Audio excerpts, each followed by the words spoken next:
was walking around with me, pretending. Hi everyone, how are you? Welcome back to the channel. It's great to have you here again. Since you're here, I'll give you some advice. Grab a box of tissues because today's story is touching. We're going to talk about one of the most beautiful and moving songs in the world, Tears in Heaven, by the famous British guitarist Eric Clapton. Unfortunately, the inspiration for this song came from a great family tragedy. If you want to know what happened in Eric's life that led him to compose this song full of deep messages, stay with us until the end. Eric Patrick Clapton was born on March 30th in Ripley, United Kingdom. Since childhood, he faced a great trauma. At the age of 9, Eric discovered that he was not the son of Rose and Jack Clapton, but of Patricia Clapton, whom he believed to be his sister. It's kind of confusing, right? Eric was raised by his grandparents, thinking they were his parents, while Patricia, the real daughter of Rose and Jack, had moved away when she found out she was pregnant. Patricia fell in love with a man named Edward, a talented pianist she met in a bar in England. They even got married, and Eric was born from this romance. But when Edward found out that Patricia was pregnant, he ended the marriage, abandoned Patricia, and denied paternity. Imagine the situation. Patricia, devastated and pregnant at 15.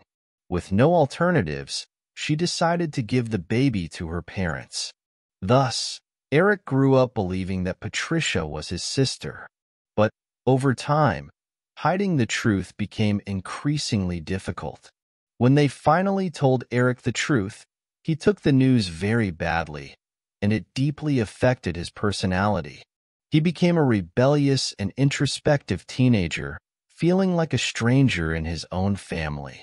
This only worsened because Patricia showed no remorse for giving her son to her parents.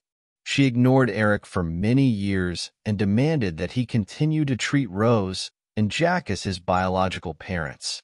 When Eric tried to call her mother, Patricia was straightforward. "Don't call me mother. I'm not your mother." All this rejection and contempt created deep traumas in Eric, which he carried for many years. It's incredible that, despite so much pain, he managed to turn these feelings into such beautiful music, although his mental health was severely affected. Eric went through emotional swings and severe episodes of depression. Eric Clapton's life was not easy, and many other problems would come. Disappointments led him to get involved with alcohol and drugs, a dangerous addiction that threatened his career several times. Even with all his talent, Eric had a lot of difficulty in school. He studied at a very strict Anglican school. He was a shy and withdrawn student with poor grades, except in artistic subjects. His notebooks were always full of drawings and song lyrics, which irritated the super-traditional teachers of that time. Eric was kept in school because he excelled in church music performances. Recognizing this talent, his grandmother Rose Clapton gave him a guitar when he turned 13. Little did Rose know that, at that moment, she was starting the career of one of the greatest guitarists in history. The guitar became Eric's inseparable companion, and he learned to play it self-taught, between school breaks and his job as a mailman. Although it was challenging at first, this dedication was crucial for the beginning of a successful career. Eric even enrolled in an arts-specialized school, Kingston College of Art, but was asked to leave because he was only interested in music and not so much in other arts. At the age of 18, he began to stand out by playing in his first band, called the Roosters. It was during this time that he earned the nickname Slow Hand for his unique way of playing the guitar. Eric's stay in the band did not last long, as he believed that the new compositions were moving away from the blues, his favorite style. In 1966, he joined the band Cream, where he was guitarist and vocalist, along with bassist Jack Bruce and drummer Ginger Baker. The success was enormous, and Cream stood out as a rock supergroup. The albums Fresh Cream and Wheels of Fire marked the band, immortalizing Eric for his virtuoso solos and the fusion of blues with psychedelic rock. Finally, it seemed that a good phase was coming for our dear guitarist. Eric was becoming a great idol of world rock, with big singles like Sunshine of Your Love and White Room. But what Eric didn't know was that a guitarist as talented and ingenious as him would appear in the United States. That's when a true legend emerged, Jimi Hendrix. Hendrix would become Eric's biggest rival, and his style revolutionized rock and Eric Clapton's own career, leading him to adopt a more relaxed style of playing. The 1970s were marked by controversy in Eric's life. His romantic involvement with model Pattie Boyd, the wife of his friend George Harrison, the famous guitarist of the Beatles. This forbidden romance yielded one of Eric's most important and striking singles, the song Layla, currently considered a rock classic. It was also during this period that Clapton suffered the most from depression, taking out his romantic disappointments on chemicals, such as heroin. The suffering lasted for almost the entire decade, representing a major challenge in the musician's career. In 1979, he married Pattie Boyd, remaining married until 1989. The 1980s were no less turbulent than the previous decade for Eric. His dependence on drugs and alcohol still haunted him, which led him to make terrible decisions. In 1985, while still married to Pattie, he became involved with the manager of the Montserrat studio, Yvonne Kelly, with whom he had a daughter named Ruth. Eric ended up being an absent father to Ruth. In addition, he also became involved with the Italian model Lori Del Toro, which led to the end of his marriage to Pattie, who never managed to get pregnant by the singer, no matter how hard she tried. Lori, on the other hand, gave birth to a boy, Connor, a key piece of our story. On August 21, 1986, Connor Clapton was born, the guitarist's second child. Initially, Eric did not dedicate much time to his children, but everything changed when 4 of his best friends lost their lives in a terrible helicopter accident. This event greatly impacted Eric's life, leading him to quit his vices and get closer to his family, especially his children. That's how, motivated by the desire to spend more time with his son, in March 1991, Eric asked Lori to accompany him on one of his tours in New York and to bring Connor with her.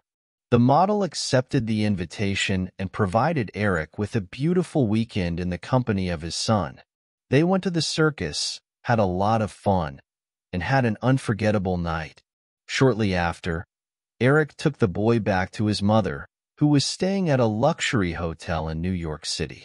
They said goodbye and agreed to go to the zoo the next morning. Connor, very happy, was playing tag in the room with his nanny, while Lori was in the bathroom. The hotel was undergoing some routine maintenance, and the janitor had warned guests that the window panes were partially loose for cleaning. The nanny constantly warned Connor about the danger and kept him away from the windows, but in a small moment of carelessness, there was no time for the nanny to take any further action. The little boy, who was very close to the glass, lost his balance and tragically fell from the 53rd floor where they were staying. That's when Lori Del Toro heard the nanny's hysterical screams and rushed into the room, realizing what had happened. She had lost her only child. The tragedy was reported worldwide, a tragedy that had devastating proportions for the musician's life, but ironically ended up yielding the most successful song of his career. Tears in Heaven was the way the singer found to translate his eternal mourning.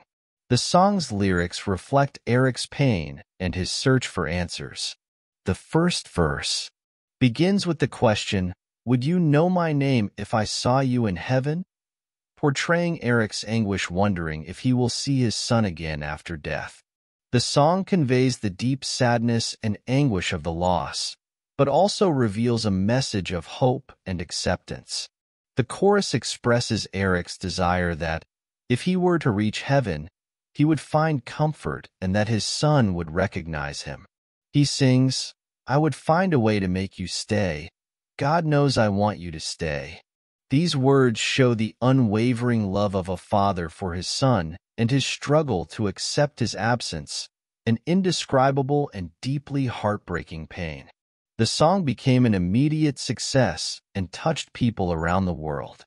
It won several awards, including 6 Grammy Awards, and became an anthem for those who have experienced personal losses and found comfort in music.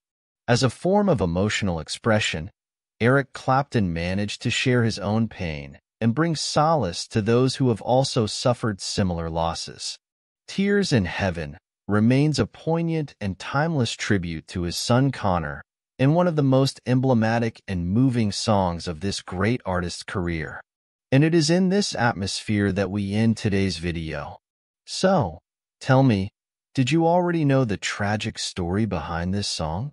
I deeply hope I haven't broken your heart with this story, but I confess that the real Eric Clapton story, that of the triumph of the human spirit in the face of adversity, is even more powerful. It's the story of a man who, despite facing unimaginable pain and loss, found the strength to continue creating beauty in the world through his music. It's a reminder that, no matter how dark life may seem, there is always a glimmer of hope and light to guide us through. If you're a true fan of Eric Clapton and made it all the way here, to the end of the video, write in the comments "slow hand," so we know you've been here. And please, don't forget to click like. Your like is also essential for this channel to continue existing and bringing more music curiosities to so many people. Oh, and by the way, share the video with whoever you want, with those who are fans of the song, with those who are fans of Eric. Anyway, feel free to share it with everyone, okay?